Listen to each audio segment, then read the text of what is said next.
មកមើលមុខមហូបប្រចាំរដូវកាលឆេងមេរបស់ម៉ែក្មេកខ្ញុំដែលចាំបានធ្វើរាល់ឆ្នាំចាកថានេះហូបពីភូមិមិនតាន់អស់ផងបងអើយថាឥឡូវតែមិនតាន់បានធ្វើចាព្រឹកឡើងនេះកាមកមានញឹករឿងដាំបន្លែប្លុកមុខផ្ទះសិនតវ៉ាន់ថាដីនឹងនៅតនេហើយណាមួយដីក៏វានៅផុសស្រួលកាត់អីចឹងណាដាំតសក់ដាំម្ទេសសម្រាប់ទទួលរដូវខែក្តៅមកដល់មានបន្លែមានប្លុកហូបស្រាប់ចាកថាពងកាប់កោះដោះដាំប្តីនឹងស្អីទេមកប្រើខ្ញុំកក់សក់ទាំងកណ្ដាលថ្ងៃនេះគេថាថ្ងៃមុនគេកក់ឲ្យរហូតកក់ឲ្យគេម្ដងបានហើយណាអូយអត់មានមនុស្សធ្វើអីទេអីឯងចាំកាប់គាត់អត់ដាំហើយចា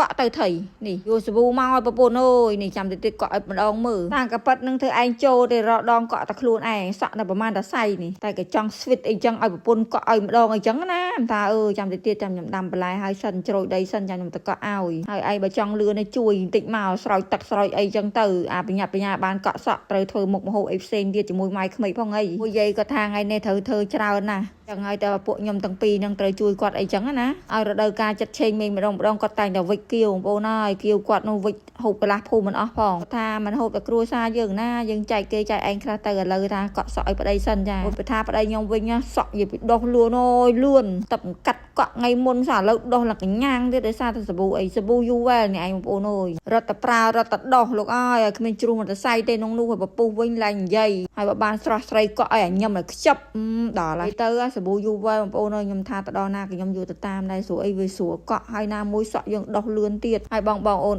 ដែលចង់បានសក់ដោះលឿនមិនជ្រុះមិនបែកចុងមិនសំពងអីអាចជ្រើសរើសជាមួយនឹងសាប៊ូកក់សក់យូវែលយកទៅប្រើបានសំខាន់ណាកក់បានទាំងក្មេងចាស់ប្រុសស្រីភេទទី3កក់បានទាំងអស់ហ្មងចាឥឡូវថាប្តីខ្ញុំគេកក់រួចរាល់ហើយនេះដល់ហើយតែស្រស់ស្រាយថាមកកំអាស្រស់ស្រាយចោះទៅក្រោមជួយម៉ែនោះម៉ែចាប់ដើមបញឹកដៃបញឹកជើងឲ្យបងប្អូនអើយថ្ងៃនេះគាត់ធ្វើម្ហូបច្រើនណាស់ចឹងហើយត្រូវជួយគាត់សិនទៅឥឡូវនេះម៉ែក្មេកខ្ញុំគាត់នាំពួកម៉ាក់ភឿនគាត់មកទៀតខ្ញុំមិនដែរឃើញមុខគាត់ស្អីយកតាពាំងមកឲ្យម៉ែក្មេកខ្ញុំតាពាំងឲ្យប៉ិនកផ្លូវខ្ញុំបងប្អូនអើយខែតាពាំងដល់ខ្លាំងមែនតែណយសាប៊ូណាស់កជ័យលវក់គាត់កំពុងបកហើយម៉ែក្មេកខ្ញុំនឹងទាញស្អីមកថងខ្មៅនេះយាយលើកឡើងមកសិតតែសាច់ជ្រូកហើយនឹងខ្លាញ់ជ្រូកលោកអើយ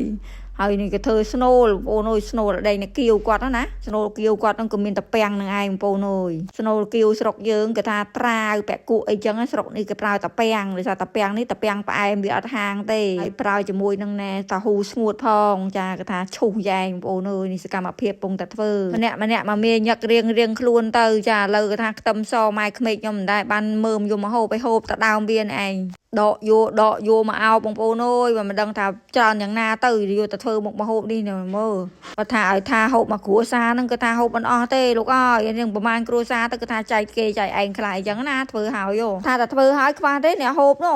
ឲ្យតថាឆ្អិននេះចាឥឡូវនាំគ្នាបកស្លឹកកទឹមបងប្អូននៅដើមខ្ទឹមសថាដាំខ្ទឹមសឆ្នាំនេះប្រហែលបានមើមហូបខ្លួនឯងមិនបាច់ទិញគេឥឡូវដកខ្ទេចគ្មានសល់ទេនេះចាមើមតិចហ្នឹងដកប្រហើយព្រោះថាស្នូលគៀវត្រូវការមើមខ្ទឹមសដើមខ្ទឹមសនេះឯងបានឆាទៅវាមានរសជាតិឆ្ងាញ់អីចឹងណាហើយឥឡូវបន្តទៅរៀបចំបន្លែប្លុករួចរាល់មកដល់ទូឯកប្រុសខ្ញុំចាគេថាមកមានញឹកខាំងហឹងចកានចឿនឆ្នាំងដល់ប្រើខ្ទះរុញនេះបានទប់ទល់ឈ្នះដោយសារតែច្រើនប្រើខ្ទះទូចល្មមឆាមិនអស់ទេខ្ទះនេះវិញបងប្អូនហើយខានធ្វើយូរឲ្យច្រេះចាប់ពេញឯងភាសាខ្ទះដែកនោះចឹងហើយយើងត្រូវយកវាមកលាងមកដោះវាឲ្យបានស្អាតបានអីចឹងណាបានយើងយកវាទៅឆាហូបកើតអាខ្ទះនេះអាចក្រាននេះដល់យើងឲ្យសាឆាវាអត់ច្រេះឲ្យប្រហែលខែនេះក៏ខ្ញុំមិនដែរបានធ្វើអីនឹងអាខ្ទះហ្នឹងទៀតមានអីយកមកប្រើម្ដងច្រេះស៊ីដល់ចង់ធ្លុះបាតអស់រលីងចាឥឡូវគេថារៀបចំកាត់ភ្លើងកាត់អីបើមានញឹកសបើមដូចអដេញណែភ្ជាប់ពាក្យកូនមួយចឹងនេះមានញឹកតាពេលឆេងមេងណែបងប្អូនអើយត្រៀមម្ហូបអាហារទុកអញ្ចឹងណាដល់ថ្ងៃឆេងមេងធំអីចឹងទៅយើងមានម្ហូបស្រាប់ដើម្បីអាសាយតម្រងហើយក្មេងខ្ញុំមកចូលចិត្តហូបខ្លាញ់ជ្រូកណាស់មិនសូវប្រើប្រេងស្ដែកទេបងប្អូនអើយឥឡូវចាប់បានចំហៀវគាត់ថាចំហៀវនេះទៅដាក់ស្រាចិនបន្តិចដើម្បីថាចំហៀវទៅឲ្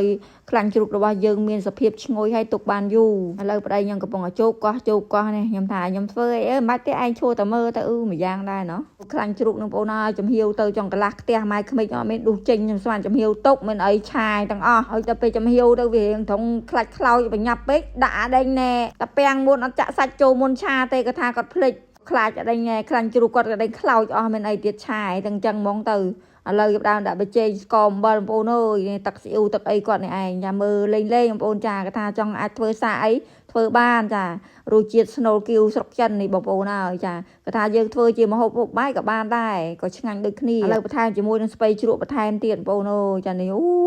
7មុខចូលគ្នានេះឆាចោះឆាឡើងជីងសឡចាប់ឆាយលើអូយបន្ថែមជាមួយនឹងណែទៅគួរអំពងទៀតចាអូច្រើនមុខសំណំតែមើលទៅតំណងផាន់គាត់សំខាន់ឡើងកន្លះផ្ទះហ្មងបងប្អូនអើយឥឡូវបន្ថែមជាកិច្ចបង្ហាញប៉ុននេះបន្ថែមជាមួយនឹងស្លឹកខ្ទឹមសចាហើយដាក់ជាមួយនឹងប៊ីចេងហើយជាការស្រេចប្តីខ្ញុំឃ្លានបាយពេកមិនតាន់មានអីហូបមិនអីហូបតែម្ហូបនេះឯងបាទម្ហូបម៉ែក្មេកខ្ញុំឆានេះបងប្អូនអើយចាឥឡូវថានេះឆ្អិនបានរួចរាល់មកដល់ដាក់ចានដែកតែម្ដងគាត់ថាថ្ងៃនេះឆាស្នូលស្អែកចំឆាដេញម្សៅម្ហូបអានំណាម៉ែក្មេកខ្ញុំត្រូវធ្វើគេហៅមីគូបងប្អូនចិនណោះតែខ្ញុំមិនដឹងខ្មែរហៅអីខ្ញុំហៅគៀវហ្មងទៅពួកអីវារូបរាងស្រៀងគៀវអញ្ចឹងតែម្សៅគឺខុសគ្នាពីគៀវស្រុកខ្មែរទៀតចាំស្អែកតាមដានទស្សនាបន្តពីការឆាម្សៅគៀវនោះបងប្អូនណាអរគុណចាច្រើនដែលតាមដានទស្សនា